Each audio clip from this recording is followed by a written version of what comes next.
What if I told you that one of the most powerful weapons against depression and anxiety doesn't come in a pill bottle? What if it's something you can do right now barefoot, on the floor, in your bedroom?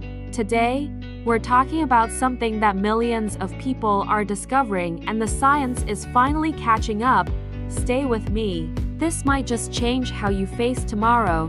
Let's be real for a second. Depression and anxiety are not weakness. They are not drama. They are not something you can just snap out of. The World Health Organization says over 280 million people worldwide suffer from depression. Anxiety affects even more. You wake up exhausted even after sleeping 10 hours. You feel a weight on your chest with no explanation. Your mind races at M and you don't know why. That's real. That's valid. And that's exactly why this conversation matters. Because when your brain is in survival mode, when cortisol is flooding your system, you need tools. Real tools, and one of those tools has been sitting quietly in studios and living rooms for thousands of years: yoga. Now before you roll your eyes, hear me out. This isn't about being flexible. This isn't about standing on one leg for Instagram. This is about your nervous system, your brain chemistry, your ability to feel okay again. Here's what's happening in your body when you practice yoga.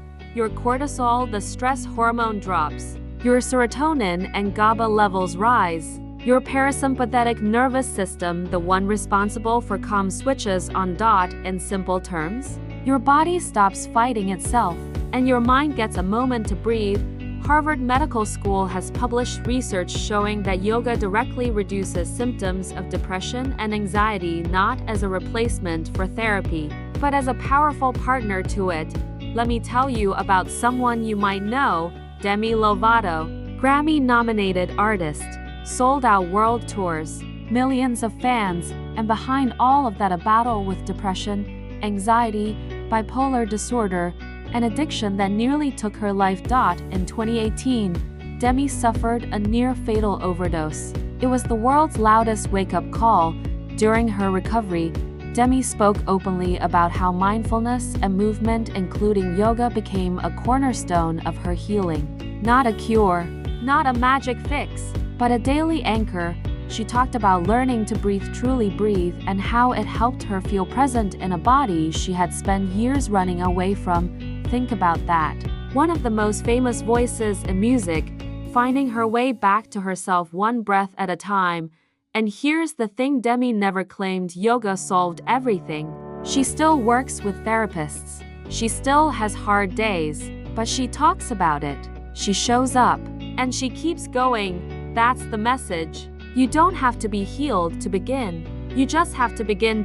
So what's actually happening in your brain when you do yoga? First, breath work. When you do slow, controlled breathing called pranayama, you activate your vagus nerve. That nerve signals your brain to calm down.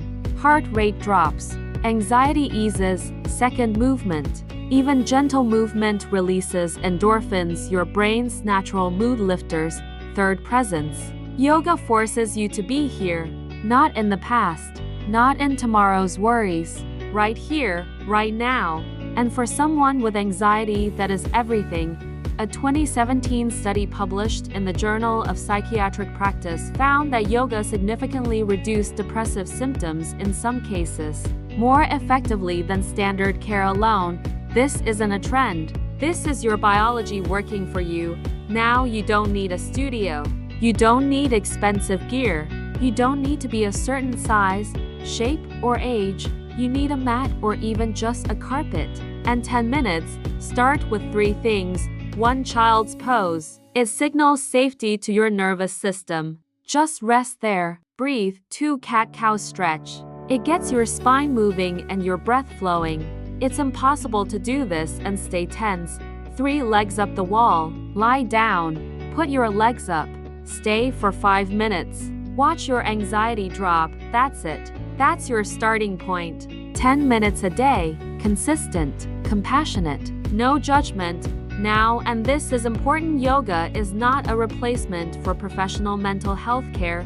If you are struggling with severe depression or anxiety, please talk to a therapist. Please reach out. The bravest thing you can do is ask for help, but yoga? Yoga can be your daily companion, your 5-minute reset, your proof that your body is still on your side. Whatever you're carrying right now, know this: you are not broken, you are not alone, and you are not out of options. One breath, one movement, one day at a time. If this video spoke to you, share it with someone who needs to hear it tonight.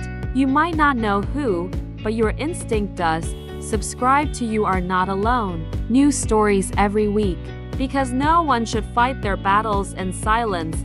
I'll see you in the next one. Take care of yourself. You matter.